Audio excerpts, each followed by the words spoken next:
সবচেয়ে ধনী মানুষ ছিলেন যমুনা গ্রুপের মালিক, Jamuna group and limited, Jamuna গ্রুপের মালিক সবচেয়ে ধনী ছিল। সে বলছিল সারা বাংলাদেশের মানুষকে 18 কোটি মানুষকে সে 3 বার খানা খাওয়াইতে পারবে। কয়বার? তাহলে 3 বার খানা খাওয়াইতে পারবে যে মানুষটা, এই মানুষটা কি গরিব? মারাত্মক ধনী।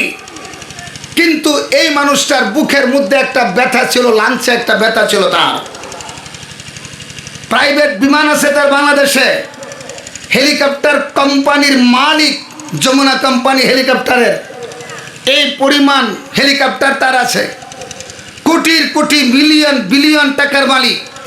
সিঙ্গাপুর এলিজাবেথ হাসপাতালের, মাদ্রাস এবং চেন্নাই আমেরিকার সমস্ত উন্নত শীল হাসপাতালের সকল ডাক্তারগুলিকে নিয়ে বোর্ড বসাইছে আর বলছে যে দেখো আমার এই ব্যথাটা কোথা থেকে আসছে।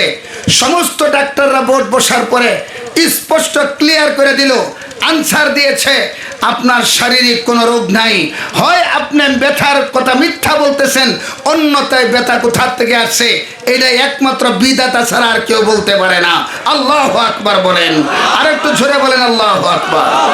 তাহলে তার মেশিন ধরতেছে না। তিনি বলছেন আমার এই ব্যথাটা যদি 5 মিনিটের জন্য কমায় দিতে পারো, বাংলাদেশের স্থাবর অস্থাবর সমস্ত সম্পদের অর্ধেক তোমার নামে দিয়ে দেব। কিন্তু না, কেউ এই চ্যালেঞ্জ গ্রহণ করলো না। তার কারণ কোনো মেশিন ক্যাচ করে না, তার বডিতে ধরতে পারে না।